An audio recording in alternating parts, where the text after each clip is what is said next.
Hello. Hi, Denise.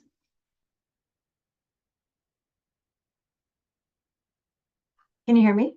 Hi, I sure Hey, can. how are Good you? afternoon. I'm Good well. Great to afternoon. see you. Great to see you as well. Thank you again. Oh, it's my pleasure. Well, thank you for your patience as this reality of too many things going at one time kind of Oh, totally interfered get it. last time. So thank you for that. I've been really looking forward to it. It's great to be able to see everyone again. Yes, thank you. So I am ready whenever you All are. right, we'll just give people a minute Of to course, yeah. dial in, and then Yeah. we should be good. And then I'm going to make sure that my screen is set when the time comes.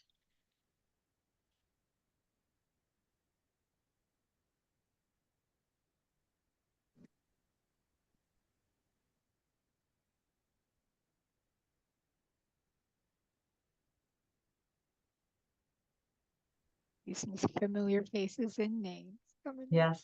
It's nice. It's been a while, hasn't it? Yeah, I think it's been about a year. It's unbelievable. Doesn't Yeah, feel that way. I know it Well, really on does one fly hand, it by. might feel that way, but in some ways it doesn't.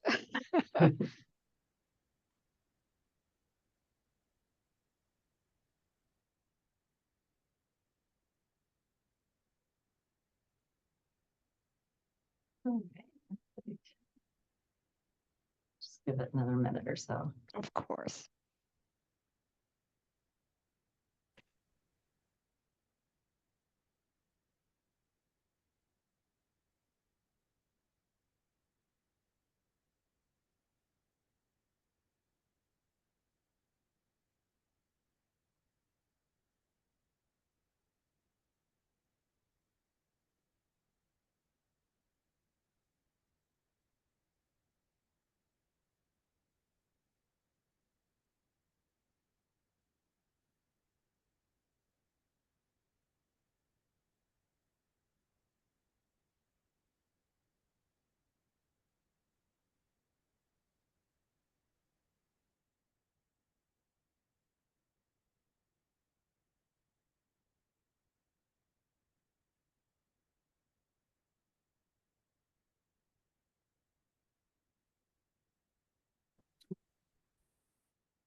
Okay, well, we can go ahead and get started. So good afternoon, everybody. I'd like to introduce Dr. Denise Williams, who's here from Michigan Medicine Human Resources.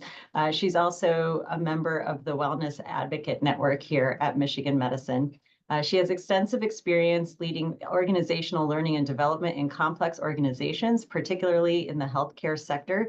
And she has extensive experience working with diversity and inclusion, change management, organizational culture and climate improvement, interdisciplinary team performance improvement, conflict resolution, skill building, performance consulting, and leadership coaching. She has taught us before on a number of occasions to get us to communicate better, be more diverse, inclusive, and just overall function at a higher level. So we're thrilled to have you back here again with us today, and I'll turn it over to you. Thank you so much, Anita, for that very kind introduction. And as I share my screen and make sure everybody can see it, um, I also want to say what a pleasure it is to be back with this group. I really have enjoyed all of our interactions in the past, and I'm really looking forward to sharing this information with you. Hopefully you can see the slide, Anita. Okay, wonderful. I wanted to talk today about a concept that is entitled the Diamond of Participation, which is a broad concept that I'm going to try to delineate a little bit for you in the next few minutes and link it to a desire that I think all of us have in our team interactions to become more inclusive and actually make better decisions. It's a skill that we can continue to build And this is the essence of DEI, techniques such as this. So I hope it will be something that will be relevant, practical, and just a bit illuminating when you think about, what goes well in team decision making and what is more challenging. So please, if you have any questions or anything, feel free to just shout out. We have I think we're not too huge a group, but I might not be able to see you all. So if I miss something, please let me know. So just to kind of start us off on this discussion, thinking about how any kind of decision-making process works when you have two or more people involved, is there is typically the need to have a combination in some way of two types of thinking, one being divergent thinking and one being convergent thinking. So kind of like what they sound like. In the divergent space, we are expanding and opening the window of the kinds of topics, ideas, issues we're going to be allowing into our decision-making space. And so that's a wonderful thing to do. That's the inclusive time. We're getting all those diverse views. We're making sure we're hearing all voices. But then there is a point when a group will sense one way or another that we do now have to go towards some kind of convergence so that we actually make a decision. Sometimes groups can get stuck in divergent thinking and go really nowhere. And many of you maybe have been in groups like that or situations like that over time where we unintentionally can't get to what we need. So we eventually have to kind of come down to a method of moving forward. And how do we balance those two that often sit in a bit of paradox? So you can see on the screen just a couple of really basic examples of what divergent thinking is and what convergent thinking is. So just to get us kind of on the same page with that. And typically most of the meetings I'm sure you're in have some kind of a mix of these things where on the one side we're generating ideas, there's some discussion that feels free flowing, we're seeking a lot of views, we are suspending judgment for a while to see what comes in, and then we start doing the converging. We sort, we summarize, we come to some kind of agreement. We exercise some kind of judgment about when we're ready to kind of close the decision process and move on. So really thinking about now taking this into a little bit more detailed level. So gosh, how do groups actually do this? How do we decide how to navigate between these two types of thinking? What situations maybe yield different results? So we are going to be discussing this conceptual framework today that describes a variety of phases that a group might go through in the workplace or probably anywhere. They're trying to make a decision together. And I'm going to be calling on an organizational development expert, Sam Kainer, who notes this need for the balance, not only between different types of thinking, but also our perspectives, our emotions, our biases, whatever we're bringing into that decision-making process. How do we balance to just have that outcome of getting the best possible decision out of our groups? So that's where we're headed in the next few minutes. So I wanted to share a quote with you from Dr. Kim Cameron, who is one of the founders of the Ross School of Business here at U of M, their Center for Positive Organizations. And I found this an interesting quote just to kind of think about how we make decisions in organizations. And he posits that all organizations exist to limit deviance. That's their purpose. A purpose of an organization is to limit deviance. And I thought a lot about that because here we are in healthcare, and boy, I think that's a pretty important thing for our profession, right? Writ large is that we want to limit deviance so that we're limiting harm. We want to heal. We don't want there to be in many aspects of our decision making a lot of deviance. We want to have that consistency, and that's where we find our excellence.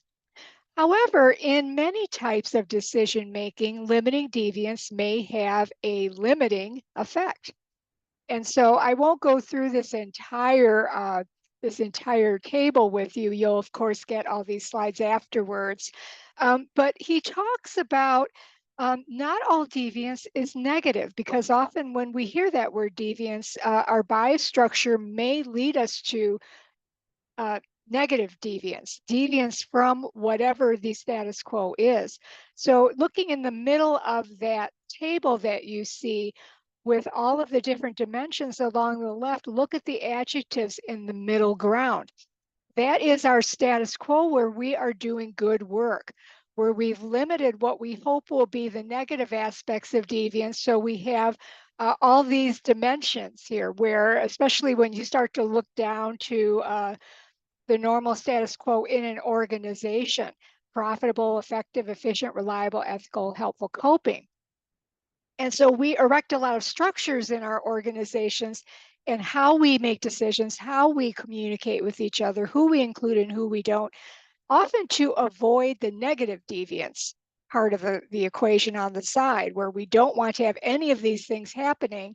And he notes that those are basically deficit focused gaps between where we are and where we don't want to be, which results in a problem solving sort of binary approach to decision making, which again could be absolutely helpful and necessary in many cases, as we'll continue to talk about today, but maybe not always.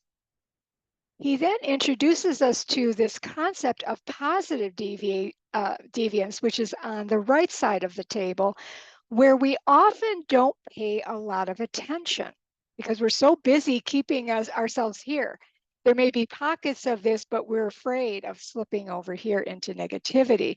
So his concepts of positive deviance really do support what is the abundance gap that we have to really harness and leverage and actualize all of the gifts of the diverse teams we're involved with, and how do we engage them to bring us to greater wisdom and greater achievement of all the goals, our purpose, our meaning in the workplace, to a level we might not have even imagined. And that's where you have abundance gaps. And rather than being problem solvers rooted in failure and learning, as we all do in our careers, from only failure and avoidance of failure, he calls it virtuousness, but it's like, how do we learn to tap abundance to give us a greater perspective on what to do? So today, that's what we're going to be talking about. What keeps us from positive deviance? What keeps us from that abundance focus that we all might really be searching for and seeking? And so how can the diamond of participation, as we'll talk about, help us to look at how might we infuse DEI values more intentionally into the process of decision making by understanding the human dynamics of the diamond? So I'm going to go into now what the diamond's all about. We're going to break this down a couple of different ways. So you can see here sort of again, here is a typical diamond of how one might make decisions in a group, or how a group might do that. And looking at the axes, the horizontal axis is time passing between when a topic is introduced and when a decision point is made. And the vertical axis is really to what extent might different ideas be shared by a team and acted upon. So you can see where the diamond's narrow, that's like fewer different ideas. There's more convergence there. Where the diamond gets wider is when we're having more, kind of divergent forces going on. So really, how I'm kind of going to use myself as an example here. I often go into decision-making meetings with almost this biased narrative that I don't realize unless I think about it. We kind of hope that when we get into a group session where something has to be addressed, with our business as usual, is that we'll kind of outline what the issue is, we'll make a quick decision, and we'll move on, because there's a lot that we've got to deal with every single day. So we hope for this kind of smooth sailing. Somehow we're going to start with often something that's a familiar problem, something we recognize, but something that's an issue. And it kind of needs a quick solution, because we are a busy, kind of urgency-focused organization. So we really do need that quick solution. So we typically start out, we're over here now with a new topic. You can see the sort of cluster of the little blue dots where we're going to start kind of bringing out, well, we've seen this kind of problem before. These are some of the things that we've done before, and we're sharing sort of our comfortable, familiar types of options. And as you can see in this sort of left-hand side, a few things sometimes will pop up, right, that are different. Oftentimes they might not get a lot of traction, is something that might occur. We just don't know what to do in some of this divergent space, and we really want to get to that decision point, ideally on the right-hand side of the diamond. So sometimes as these divergent views start to pop up, although on the one hand, we kind of welcome them, on the other hand, we're going to have, as we'll talk about, some discomfort that comes forward. And sometimes we, compounding that, are feeling rushed and we need to come to a decision. And so what often happens is you'll find a decision point very early in this diamond. And it feels good for now. It could really not be that different from where the group started with their comfortable options. It might be a little different, but we kind of take that and run with it and move on to the next thing. And a lot of times the divergent thinking that started to surface doesn't really get its opportunity to take hold. Now, again, I'm going to emphasize here, frequently, there is nothing wrong with this. Much of what we do all day is solving a problem and moving on. So we don't need to fix something that isn't broken. But what if we come out of that with a sense, whether we say it out loud or we're thinking it, that that solution might not have really fit the bill. That decision we made in our usual comfortable way is not really going to be sufficient. And this is where we could get a couple of things that kind of give us an indication in our work life that this has happened. The first is sort of this, in many cases, the problem may feel solved for a short while, only to rear its head at a different time, in a different place, or in a slightly or substantially different way, which I kind of look at as that whack-a-mole kind of environment, which is we're only putting off kind of some inevitability that that problem is going to rear its head again. And maybe we think next time we'll be better prepared or it'll go better, right? On the other hand, it might be that because we are, again, in this firefighting mode, we're constantly just putting out the fires of the mole. We're tamping down the crises because that's all we can do. So we just feel like we're rushing and rushing and rushing. So let's say that that didn't really work for the problem and it's starting to rear its head again, like one of the moles in the game. So now we're going to try again. I'm going to kind of talk a little bit about this diagram. Let's try this again. Let's take another run at it. And let's have a little bit more intentional divergent thinking. Our normal solutions didn't work. So we come back. Now we want to invite more opinions. We just realized that we need to do that. We go in with the best of intentions. So as we do that, we're going to start to be, again, exploring possibilities. This is in the middle here, the divergent zone. But you can see a couple of other things here. When we start, there may be, as these different opinions start to come into the room, some of us get excited, some of us are feeling energized, and we want to really live in this richness that we're finding ourselves in, and we're kind of liking the direction we're going. On the other hand, there may be others in the room who are feeling less pleasant emotions. They may be feeling uncomfortable for a reason either that they can't put their finger on, or they may feel challenged or defensive about the new opinions that are coming in the room. There's just now, things are being agitated, right? Things are starting to deviate. So all of these feelings are normal for humans to have, and there's no right or wrong way to be. But we do realize that this tends to enter into what we consider a negative conflict situation. At some point, we go beyond the concept of airing difference and kind of bringing diversity into the room, which feels very energizing. And that's like a healthy conflict. which is also inevitable in a group to have conflict and difference. But somewhere for some of us, it may be now starting to feel more like negative, unpleasant, unproductive conflict.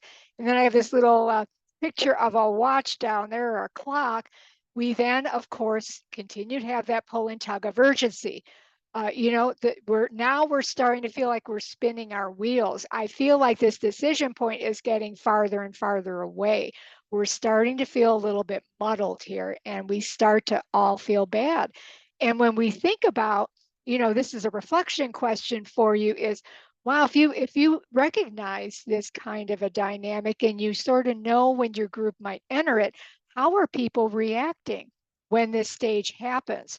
So this is where there could be a variety of things that occur.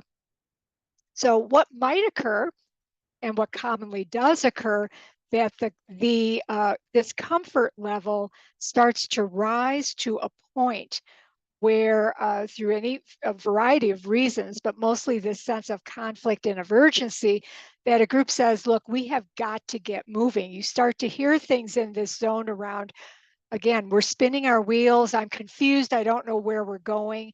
We're off topic. Let's get moving. We've got to resolve this. I have to go. You know, all real things, very real constraints on the system.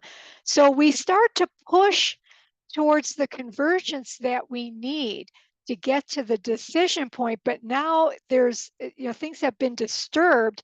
And often what can happen in a group is that, you know, you see the little picture there, they just shut down that diversity and say, look, we're moving forward with the consensus, or with the majority view, or with the loudest view, or with the most powerful view, or whatever that may be. And that could be the right decision, but maybe not, right? So this is what often can happen, and it almost will happen, you know, at different times with different things, but it usually there is a struggle somewhere in this middle ground.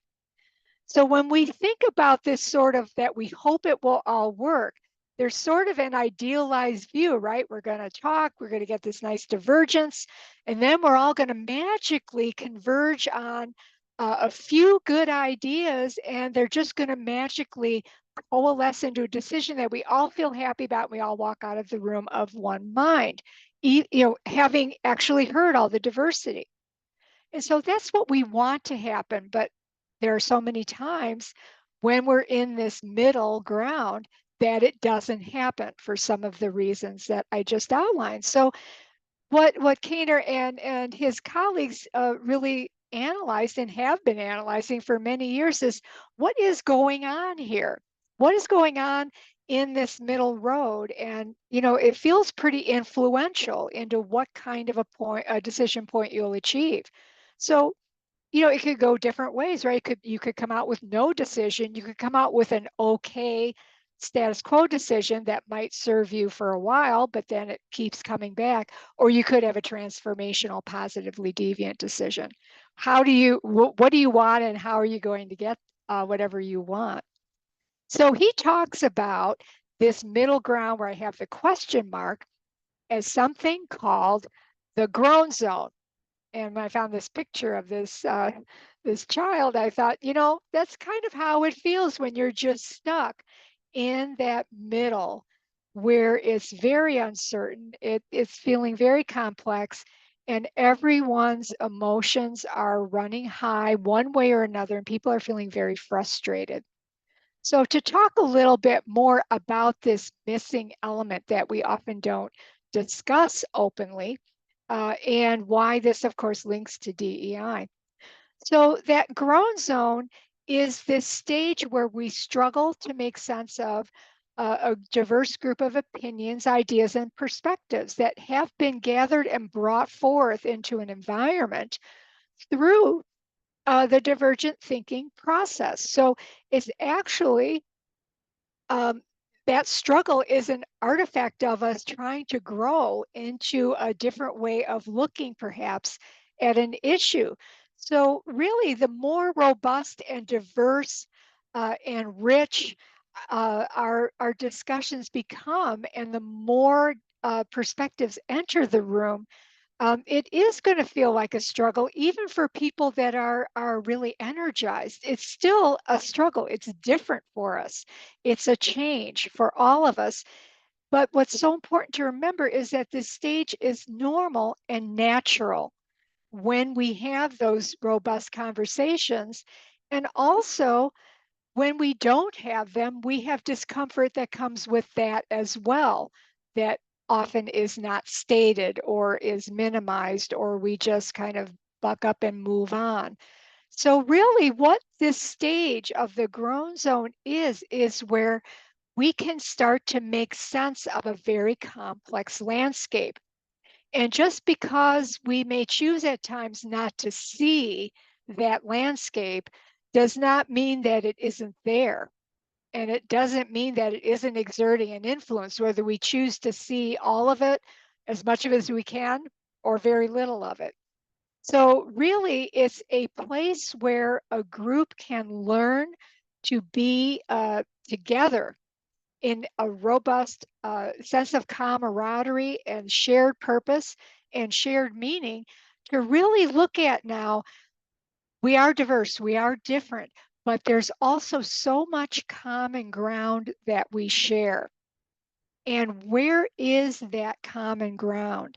And if we allow ourselves to be in this place of uncertainty and of some discomfort, which is what comes with any learning and growth. I'm not talking about harm now. I want to emphasize that, but just that, oh gosh, it's taking longer than I thought. I feel confused by some of this discussion. I don't know what, Denise was trying to say. I don't know if I really want to ask her like to say it again. All of those things we struggle with as we try to seek that common ground. How do we put a name to that and actually normalize it and say this is just part of it? And what Kahner's work does is enables us to have a name for it. So I've used this with a lot of teams. And I say, wow, how's everybody feeling right now? We've got a lot of ideas out there. Are we getting into the grown zone or not? It gives us a way to depersonalize this human experience so it's not somebody's fault, but to acknowledge the humanity of it, that this is natural and normal. And if we stick it out and take care of each other and don't, be punishing or bullying or whatever during that conversation, so care for the group as they dip a little deeper into struggle and step out a little bit of that comfort zone, we may be able to really get to that sort of transformational thinking that we're seeking. And what's interesting about it is it doesn't take as long as you think. When we spend a little time in that zone, an extra 10, 15, 20 minutes, hour, whatever it takes, it reaps dividends on the other side when we have a better decision that requires less micromanaging, less where people are disgruntled and feel they haven't been heard and they may push back, they may sabotage. All of these things that we see in our culture sometimes, in every organizational culture. So when we can identify and understand that it's normal to have, the array of emotions I have on the slide, some of them feel positive and good, some of them don't. And that's all right, because we just need to air that out and say, this is how we are feeling as we are trying to find our common footing. And so finding the common ground doesn't mean that we're washing out difference or diversity. It means that we are connecting on what our shared meaning and purpose is. And can we create a solution that is going to, in some way, shape, or form, capture everyone's voice so that everyone feels like they had a part of that? So if I'm giving my voice to a decision, it may not be 100% what I would want if it was just me. But if I can see a glimmer or a sense of me in that ultimate decision, and I feel that I got a chance to be heard, and I was heard respectfully, non-judgmentally, and was welcome just as much as anyone else, then I'm going to be able to walk out of that meeting feeling like I can get behind that decision because I was part of it. So this is where we find that the grown zone is this fertile field to move to that preferred state. And so when we prematurely cut that off, we may be, again, moving more towards the negative side of deviance from the status quo, which is when things don't go the way we hope they would, and they're not running as smoothly as we hope they would, while cutting off the possibility of, gosh, we could have gotten even better. Not just back to normal, but better than normal. So again, if a team can navigate this while keeping an environment of inclusion and patience and all the rest, you can see there's going to be a lot more confidence that the group can truly stand behind. Okay. So I'm going to give just a pause here because I know I've been talking for a while. Are there any immediate questions that folks have, or any comments, or any pushback on that, or any examples you've had? What do you think about this concept? And I'll actually stop sharing here for a minute. Hey, Does Denise, yeah, Anita. yeah, I mean, I certainly can recall experiences of being in the groan zone. Mhm. Wondering if you have examples of strategies that work, because I think this tension of time to make a decision, or a decision needs to be made by a certain time point that's, you know, in place from an entity that's not in the immediate control of the group trying to make decisions. Like what are strategies that you've seen that work well with kind of building that Yeah. sense of inclusion, but at the same time, you know, living in the practical constraints of the system? Yeah, such a great question, because again, this is a conceptual framework and we have to look at how can we actually try to implement it in our current world. I think you brought up a wonderful example of the concept of control. And there's sort of a classic example of that for some folks who might be old enough to remember an organizational guru named Stephen Covey, who wrote a book called The 7 Habits of Highly Effective People, something like that. And he came up with this concept of the 3 circles. And if I was quick on the draw, I could pull up a picture here, but it's really a concentric circle, almost like an archery target with 3 different rings. And he talks about the circle of control, the circle of influence, and the circle of concern. So this will sound almost a bit like a cliche, but he and many others will advise us to understand what is in the circle of control first and foremost, because we very often, potentially because of the discomfort of the groan zone, underestimate what is in the complete control of a group of people to do, to influence a situation without asking permission or asking for additional resources. And I'm not saying that to say we don't have a dearth of resources. We absolutely do.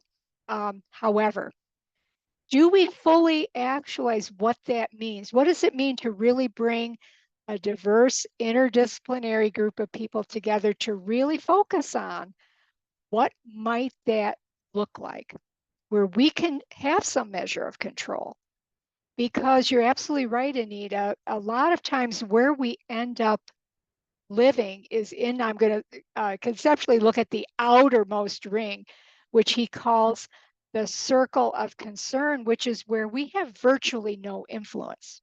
We may have a little, but it's usually some externality of our professional landscape, of organizational, decisions and all the rest, societal problems, politics, whatever it might be, that we actually, I don't mean to say it this way, but we might not have a lot of control over, but it occupies a great deal of our cognitive space.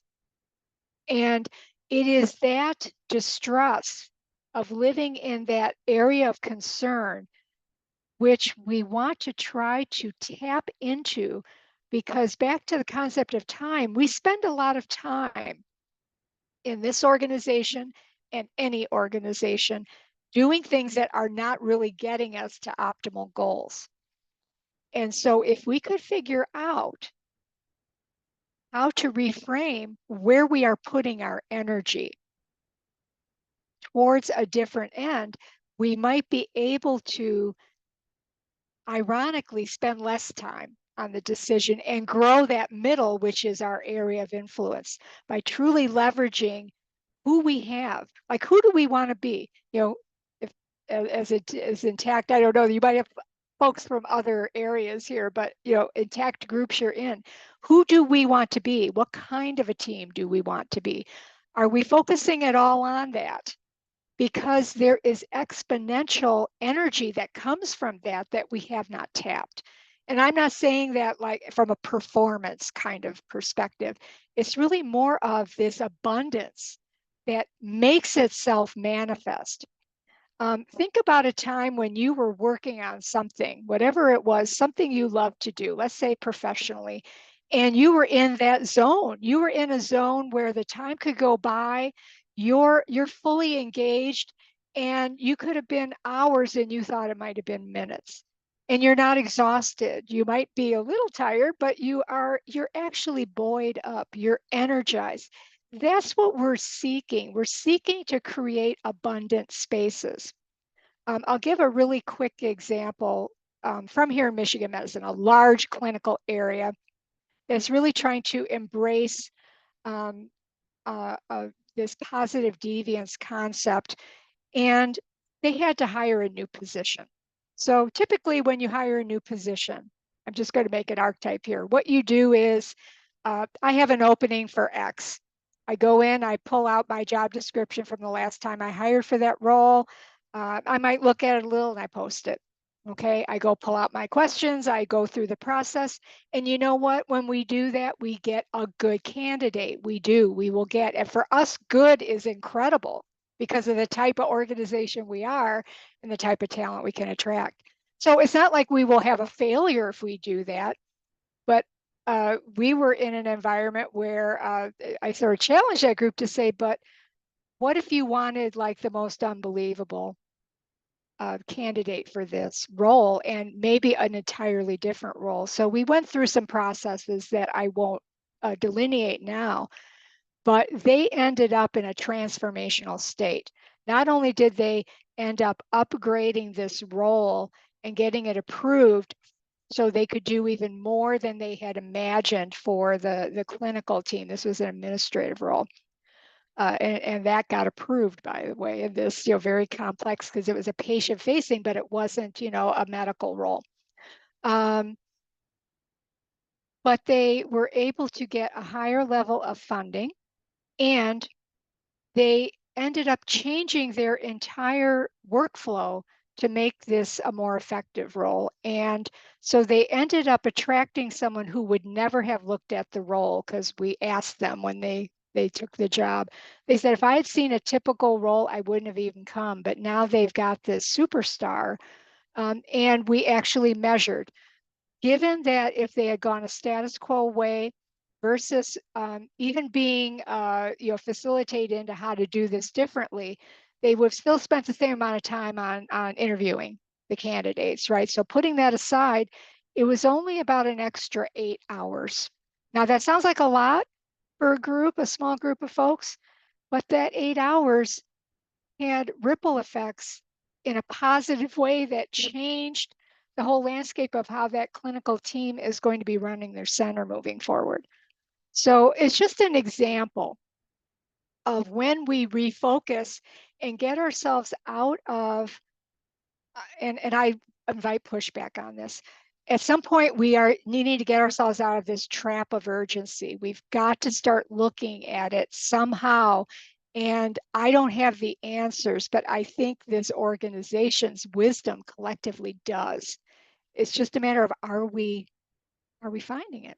So that was such a long-winded answer, and I'm so sorry, but did that get at all to what you were thinking about? Yeah, thank you. Okay. Any other kinds of thoughts about that or questions?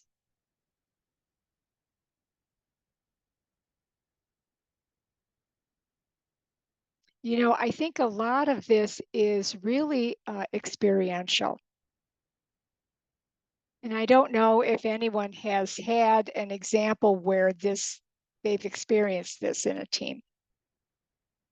Has anyone ever been in a team where a group navigated through this grown zone and came out of it healthier? Or maybe not, I don't know. Because I think if one has been through it, it makes its own case. It makes its own case because you'll experience it. That's what's so hard about this. I can tell you that I think this is a very high probability of success when this is done, but it's really hard for me to impart to you what it feels like when it happens. People have to take a bit of a leap of faith, sometimes on maybe a low stakes decision, and just start practicing what this means.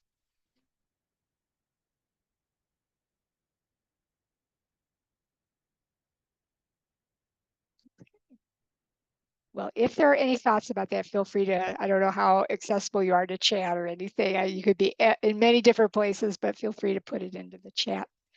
And I'm going to go back and share a little bit more.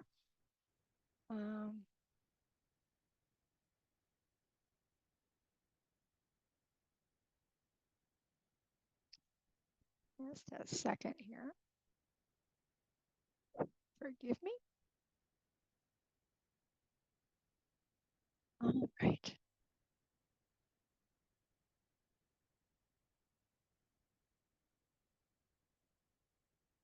Okay, we should be back again, I'm hoping. Well, I didn't see it take yet. Let me try that one more time. That didn't seem to work.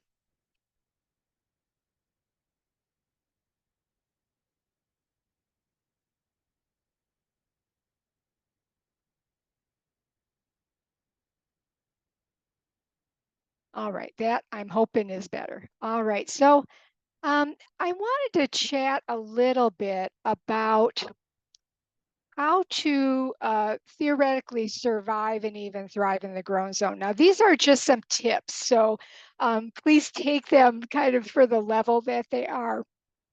But what the experts tend to suggest is, first of all, there's a tendency for us when we start to get into emotionally charged situations to sort of have that natural sense of panic, you know.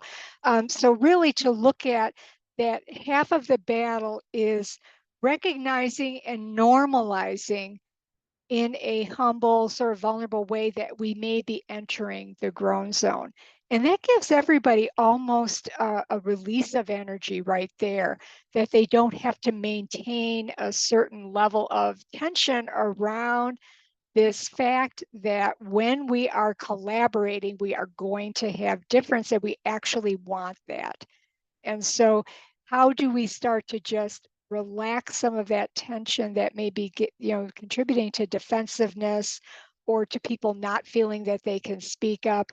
And often for leaders, those that may be leaders in different settings, this often is something that we talk about with leaders, that it takes some time to learn on one's own what it's like to live in this, so that we can transparently share with others how hard it is in an authentic way. So half the battle is knowing it's happening. And then naming that we might be at some point needing to either spend more time in divergence, or maybe we haven't spent any time in divergence. So let's agree ahead that we're going to spend a short amount of time to ensure, just ask the question, do we feel like we've gotten all the perspectives? Is there anybody that wants to bring another perspective in? So encouraging the divergence, saying, let's spend some time, and again, it doesn't have to be hours, but let's look at all the different issues. What's kind of emerging for us? What do we see as a common ground? And then maybe signaling that, how are people feeling about now moving more towards convergent thought? Are we feeling ready to start moving towards a solution here that we all can get behind? And what might keep us from doing that?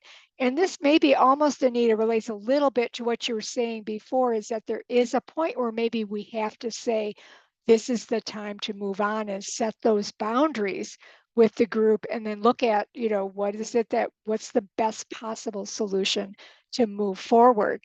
And that the group might be able to be reassured that Maybe we do this as sort of an experiment. We pilot something, we try something and come back and see how it went, instead of making a massive decision that might have so much of an influence and ramification that we're reluctant to move towards it. And this is really where we want to build our skills in encouraging, welcoming, and navigating what it's like to be inclusive with our dialogue. And how do we create that zone of support to say sometimes we may not show up in that container at our best. And there's really no shortcut to how to do this. It's really being in that grown zone and being able to surface a concern in a way that it is focused on my own perception. So sort of an I statement. I may be feeling discomfort right now. That doesn't mean that the process has to be derailed or that I have to get rid of that feeling of discomfort. But by naming it and saying, I'm feeling this way, how are others feeling? So whether I feel uncomfortable or I feel happy or sad, I at least can bring my voice into the room. So that's really what we're trying to do with dialogue, to make an area for all of us, and really trying to cut back on these sort of binary, we're debating, there's only one right way to go, that there are some people in the room that are more knowledgeable than others. There's a lot of ways to bring wisdom into the discussion. And so really focusing on that collective insight and looking at, are there some breakthroughs? Are there some really different ways we can look at it? We may not entertain those ultimately, because the research has shown that diverse groups not only generate the best solutions, but they also generate the worst, just like, there's a bell curve of that. And so you can't really only solicit the best ideas out of your group. You really have to solicit all of them. And then together, look at the ideas, depersonalized, uncoupled from who brought them into this space, and say, okay, on some criteria that we determine, which of these seem to be the best ones? What's coming to the surface as some of the best options for us? And what this does is enables there to be a better decision made as the group comes to consensus. So again, challenging each other and oneself to, again, as the old saying goes, speak to be not to be understood, but more of listening for understanding. So we're not here to win points. We're not here to shortcut. We are here to get to the best, and we're not looking for weaknesses and other arguments, except for the greater good, right? So it's not a weakness, it's just a consideration. So it needs some dialogue. So this is all through the power of conversation, which again is not always a way that we are trained or skills that we have built in what they call dialogic processes. So really putting a premium on intentional defining of terms. Like this was an example of saying diamond of participation. If I say that now, you all have an idea of what that means. So if you were to come to a meeting of mine and I say, where do you think we are right now in the diamond of participation? I've given us a lexicon, if you will, concept that we can all have a common view on, which helps us to unpack some of the assumptions we might be bringing in. How can we open up different ways of looking at perspectives and understand what is driving someone's opinion, rather than the assumptions and biases we may make about why they are trying to further that opinion. So all of these things bring diversity into the decision making. And so this starts to, over time, as I'll touch on in my final remarks here, is that it actually grows that grown zone in a good way.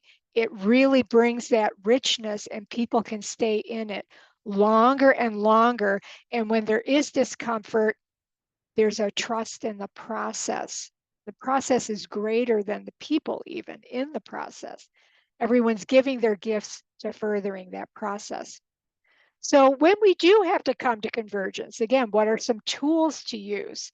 Again, there are many things to be done here, and I do have an appendix that I won't go into during this talk, but when you get the slides, there will be some resources that you can look at. And there are many, many tools and tips. I have a whole toolkit around inclusive communication.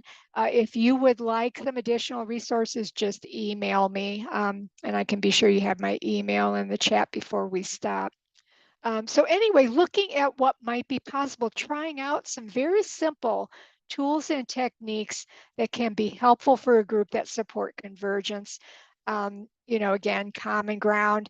And really, again, what Kaner says is when you're in that groan zone, start maximizing the energy of what he calls a collective intellectual tingle that comes from lighting upon an idea that has the potential to lock new insights. So I often will suggest to folks that find themselves getting to the groan zone to say that discomfort you're feeling means you're on the verge of something greater. And so the question will be, are you going to go towards it or are you not? And there's no judgment on either answer, but it does have different outcomes. Right? So it's just a question to reflect on. What is a discomfort telling us? And if it is telling us we're on the verge of something where we've determined there isn't harm being done, again, I keep wanting to separate, that's a different topic. You know, maybe we can weather this. So to put it all together, really looking at the whole thing, just some quotes you might hear when people are in various stages of the diamond at the very beginning. When a new topic comes in, there may be an inkling that you're going to perhaps be in this diamond because someone may say, or there may be some feeling that, you know, we might need something more than business as usual to solve this problem. We've tried it all the ways we can think of, and we're just not getting there. So that gives you an idea that there's something greater here that we need to try to discern. As the divergent thinking starts to take off, you know, here we're going to try to explore the problem from different perspectives, generate a variety of diverse ideas and opinions. So we lay down that that is part of our process and we're going to devote some time to it. And you can be specific, even if you want to, about the amount of time that you're going to spend on that, but it's part of the process. And so if you get that far in the diamond and you start to then get to this middle groan zone, we can then say, you know what, we see and feel all of these emotions. We're going to normalize them, we're going to humanize them, but we're going to address them in a productive manner. We are going to regulate our emotions so that they don't do harm to ourselves or to others. We're going to couch this and frame it in, we're struggling with ambiguity and complexity, which is becoming more and more of a watchword in our daily work as the world changes and shifts around us, as we shift to adaptive leadership. So inclusive leadership is adaptive leadership, and it's not reactive. It's going into a space not knowing what the answer is going to be and having the faith, and it's not just a pipe dream, but having the confidence and assurance that the wisdom of the people that you bring into the conversation are going to yield the best answer. So we're all here for a common purpose. We will get through it. So there's often a lot of emotional support and emotional acknowledgement during this time. If you weather that, then it's almost like a downhill slide in terms of things get better and easier because we made it through the groan zone, and now you see that a few on the diagram, a few divergent thoughts got through that groan zone, right? Some didn't, some did. It's converging down to just one little dot here that's going to lead to the decision. But by evaluating and selecting out of all of this, the best collective opinion of the option that we should move forward with, we are going to have the best possible decision out of this. So this is the benefit of the whole thing. And so this is DEI. This is bringing it to life in everyday situations. And how can we do that? So just in closing, the diamond of participation enables us now to go back to Kim Cameron's original issue of deviance, and it helps us to shift the calculus of diversity, Kaner says. And this means that we're going to actually be expanding some of this little bell curve here and contracting others. So in the status quo, is a variety of ideas that are expressed in what the culture will call an acceptable communication style. And then you see where the grown zone pops up maybe sometimes is on the other sides of the bell curve on the tails, where ideas are expressed in unacceptable communication styles in the culture, different ways with different folks.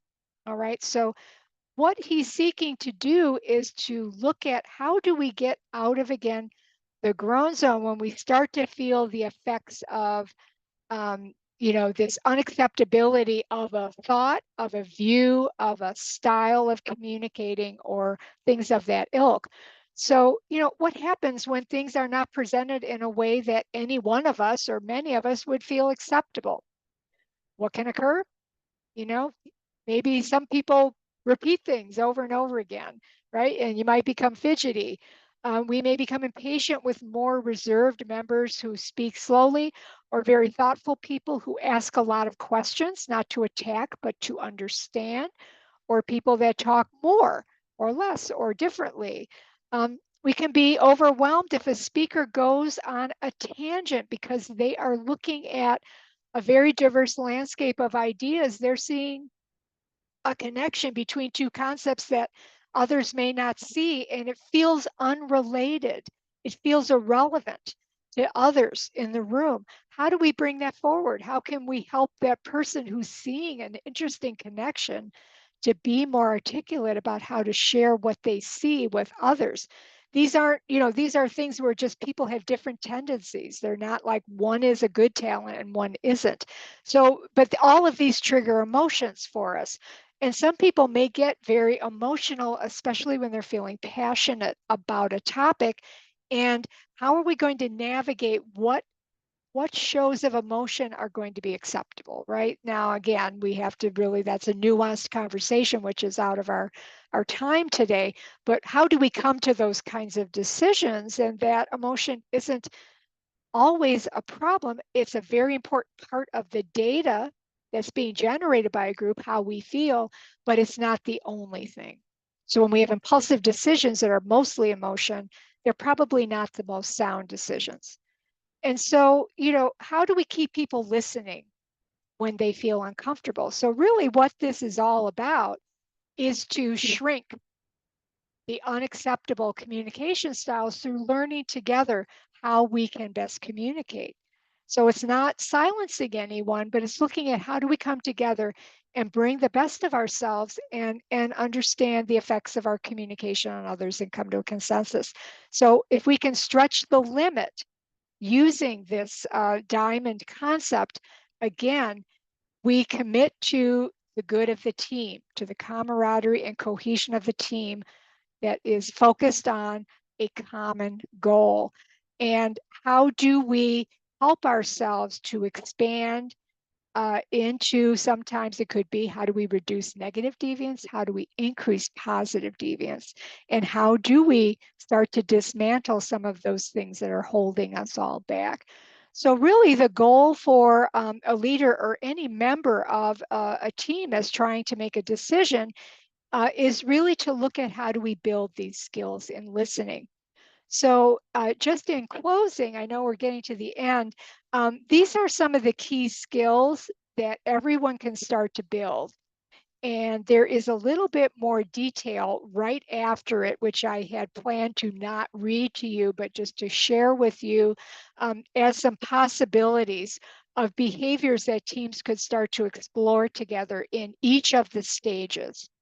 So that is my presentation today. It's been a pleasure to be here. And as I mentioned, I won't show it now, but there's a few appendices in here that gives greater a kind of volume of information on this concept that may be of interest to you. But thank you for being part of this. Well done for being part of this program and putting up with my discussion and listening as attentively as you have. So thank you so much. I don't know if there's any final questions or anything, but Anita, I'll turn it back over to you. Thanks. Thanks, Denise. I see Ron unmuted, so go ahead, Ron. Oh, it's not a question. I was just going to thank Denise. I mean, Oh, that's hi, a wealth Ron. of information on, an important topic. And I don't know a better expert on these matters than you at ULM. So Thank you so much for bringing that. Thanks. Thank you. Thanks for the kind words, Ron. Good to see you and everybody else. So it's a real pleasure, and I'll be sure to send this to you right after the meeting. Okay. Excellent. Thank you again, Denise. All right. Thank you, everybody. Take Mhm. care. Bye-bye.